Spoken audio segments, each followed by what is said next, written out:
Hi guys! Nakabihis ako kasi birthday ni Ate Ayon ngayon. Sa mga hindi nakakilala kay Ate Ayon, siya po yung parang ate ko talaga dito sa Maynila. Ito ang regalo ko sa kanya. Gugupitan ko lang yung mga dahon. Para maganda naman. Mainit-init pa siya.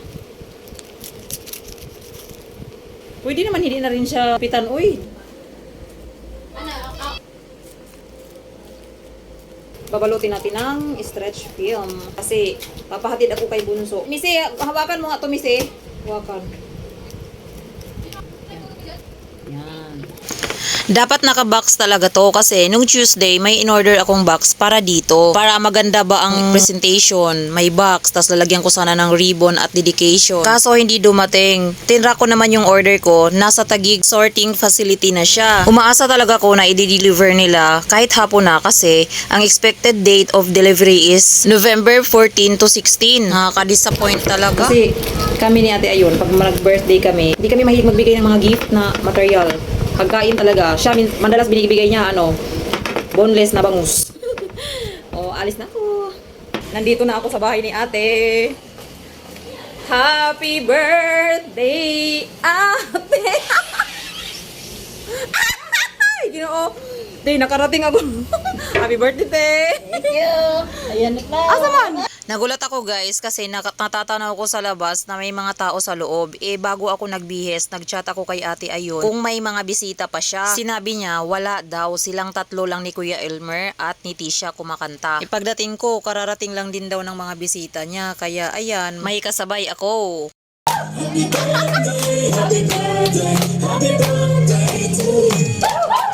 Kainan ako.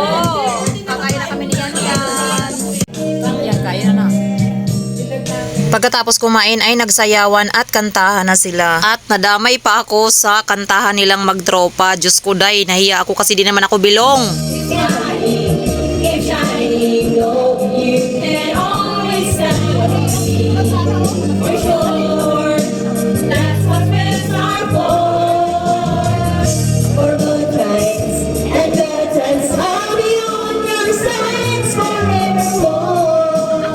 Nainitan na ako sa loob, kaya dito na ako sa kanila kuya at saka Jacqueline. Dito na ako sa kanila, nag-iihaw sila sa labas for dinner. At habang nakikipagkwentuhan ako kay Kuya Elmer, may inabot sa akin saging si Jacqueline. Sabi niya ihawin ko daw yung katulad ng ginagawa kong ginanggang.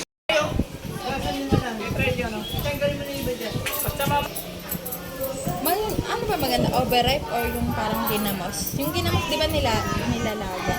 Yung ganun da, yung maniba. Maniba lang. Para madaling maluto. Tapos ilalaga. Tapos sasasaw sa bagoong na may isda. Ay, yung isa sa bagoong, yung hilaw talaga. Ginamos. Oo, yun. Ito, ginenggeng.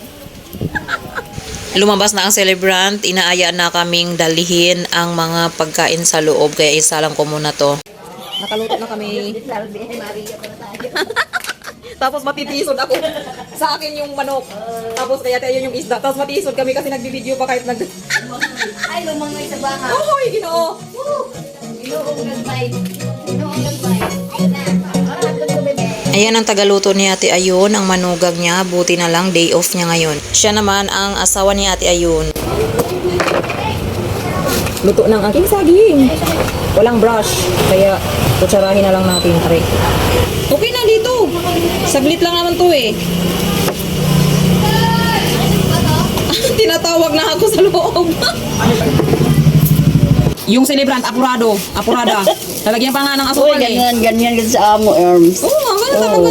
Kuntian lang kayo baka mga ano tayo, Na kay diabetes. mga tao din kay di O, dali magbisaya. mo na yun doon, hindi yan natin. Kay Kuya Elmer to. Sa bawat Ayan na guys, kakain na daw yung celebrant.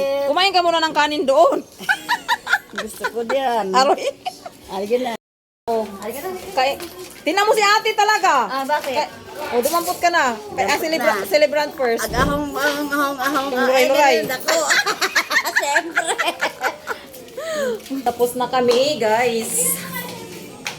Ginoo ko. Di ko alam na mayroon palang May kinilaw. Kanino to? Hindi ko alam. Grabe, makati ayon no eh. Ang daghan naman kang luto. New Old Spice. O, emusod ka na doon. Asa na yung pinggan mo lain man? Si Jacqueline naglagay nito. Bilahe. Ipit mo na kayo. Kainan na. Nila, watch out. Watch out, troops mo. Bukas kami. Uy, makita yung kamay nyo. Makita mo yung kamay nyo. Video yan, Day! Amo. Shout out Kuya Tarzan. Thank you sa ice cream. Thank you. Ice cream, thank you so much. Yan na yung ano, Oh, Ano ka na? Ito, ito sa akin, bebe. they're making Sharon na. They're making Sharon. Hindi ako yan, oh. Kayo naman lahat, oh. Dito tayo. Uwian na, guys. Kasama ko yung mga tropang, ano ba kayo? Anong to? Ulit to.